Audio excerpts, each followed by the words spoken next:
Comment cette photo d'une réfugiée rohingya nous éclaire-t-elle sur le drame birman? C'est d'abord une histoire de couleurs. Sur cette photographie, les réfugiés musulmans fuyant la Birmanie portent des vêtements uniformes, au ton rouge et bordeaux, anonymes dans le drame de l'Exode. Mais, comme un coup de projecteur sur une souffrance singulière, un voile jaune illumine l'une d'entre eux, tombée sur le bord du chemin, appelant à l'aide.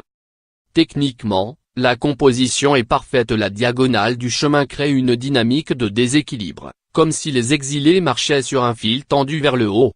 La jeune femme, elle, semble flotter sur la ligne qui coupe cette diagonale à angle droit, que les photographes appellent ligne réciproque. Figée dans cette position de supplique, elle évoque autant une sculpture de Camille Claudel qu'une peinture d'Ary Scheffé, maître du romantisme français.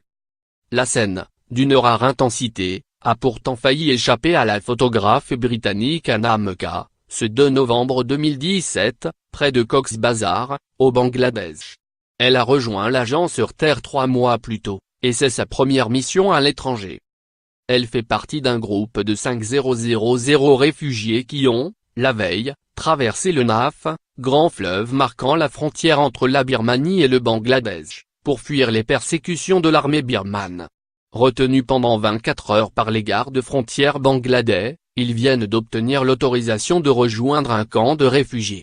La plupart sont exténués d'avoir tant attendu, avec si peu d'eau et de nourriture, dans une chaleur écrasante. Pourquoi cette photo nous interpelle-t-elle?